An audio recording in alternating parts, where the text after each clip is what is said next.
Hai semuanya, selamat malam, shalom. Baiklah, kita akan mulai. Selamat malam saudara-saudara. Siapkan hati dan pikiranmu untuk belajar, oke?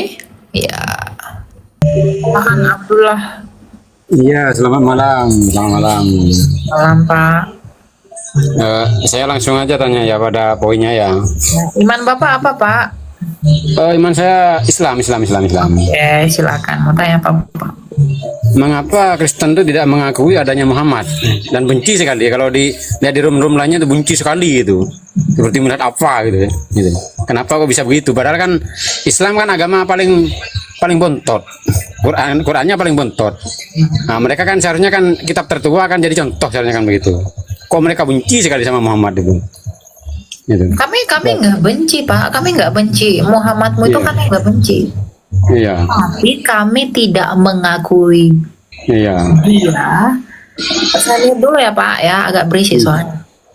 Ya, kan Bapak tanya mengapa orang Kristen itu tidak mengakui Muhammad sebagai nabi. Bagi kami orang Kristen, Muhammad itu bukan nabi Pak. Karena yang pertama, siapa yang menabiskan dia sebagai nabi? Itu yang pertama. Yang kedua, siapa saksi kenabiannya? Lalu yang ketiga, dari jalur kenabian yang manakah dia? Yang keempat, Lukas 16 ayat 16 berkata, hukum Taurat dan nubuatan para nabi. Nubuatan para nabi itu bernubuat tentang Mesias. Nah, apakah Muhammad itu bernubuat tentang Mesias? Lalu yang kelima, Nabi itu pasti menulis kitab. Apakah Muhammad menulis kitab? Tidak. Ya, makanya dikatakan nubuatan kitab para nabi. Makanya Neviim itu kitabnya nabi-nabi. Jadi nabi itu menulis kitab.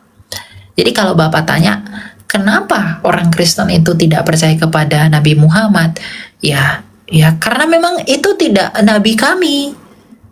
Lagi pula datangnya Muhammad itu kan setelah Yesus. Padahal nabi-nabi itu harusnya datang sebelum Yesus. Karena tugas nabi arti navi dalam bahasa Ibrani itu artinya pelihat.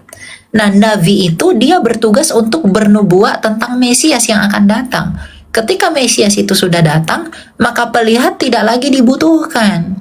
Nah, lalu kenapa datangnya belakangan? Karena janji Allah kepada Adam sejak semula itu adalah Mesias. Makanya nabi-nabi yang dia utus itu untuk bernubuat tentang Mesias yang dijanjikan kepada Adam Hawa. Nah, ketika Mesias itu sudah datang, nabi-nabi sudah selesai. Maka ada rasul. Nah, kenapa datangnya setelah Yesus? Gitu loh Pak. Jadi itulah alasan kenapa kami tidak menerima Muhammad itu sebagai nabi. Ya, tapi kami menghargai bahwa itu adalah bagian dari imannya Bapak. Gitu ya, silahkan saja nggak apa-apa. Gitu kan. Tapi kalau kemudian diasimilasikan dengan kekristenan, kami nggak akan mau dan tidak akan menerima itu. Begitu ya. Boleh buka mikrofon Pak. Oke. Halo? Pak Abdullah? Iya. Nah, gitu ya Pak ya, kira-kira. Soalnya kan walaupun tidak diakui oleh Kristen, buktinya kan penggemarnya banyak, penganutnya banyak, itu dan itu nyata. Dan Nabi Muhammad itu jadi contoh sebagai manusia, jadi contoh dia sebagai manusia. Sedangkan Yesus kan Kristen kan tidak ada contoh manusia siapa yang seperti Muhammad kan begitu. Kan nggak ada di Kristen itu siapa lah contoh yang sebagai manusia seperti Muhammad kan tidak ada itu kan. Tuhan Yesus itu manusia yang paling sempurna dan tidak berdosa, Pak. Kan Tuhan Yesus benar-benar manusia dan benar-benar Allah. Tuhan Yesus, mohon maaf ya Pak, Tuhan Yesus kami tuh nggak pernah bunuh orang, Pak. Dia tidak pernah menyakiti siapapun. Yang lain-lain masih menyakiti. Dia masih membunuh, dia masih melakukan hal-hal. Mohon maaf, Tuhan Yesus kami tidak kawin, Pak. Dia tidak kawin, dia bahkan tidak berdosa, Pak. Jadi dia memang benar-benar teladan, paling teladan. Kalau masalah teladan, bercerminlah kepada Yesus yang sempurna menurut Taurat, Galatia 4 ayat 4. Dia tidak berdosa. Coba makanya ketika dia disalib, Pak, pengadilan Roma itu nggak bisa membuktikan dia berdosa. Apa kata pengadilan? Aku tidak menemukan dosa apapun pada dia. Tapi kalau kamu mau tetap salibkan dia, darahnya tidak tertumpah atasku. Itu katanya. Kenapa keluar, Pak? Aduh, jangan kabur lah, Pak. Ya. Mulai ku sampaikan ajaibnya Kristus tuh keluar, Bapak.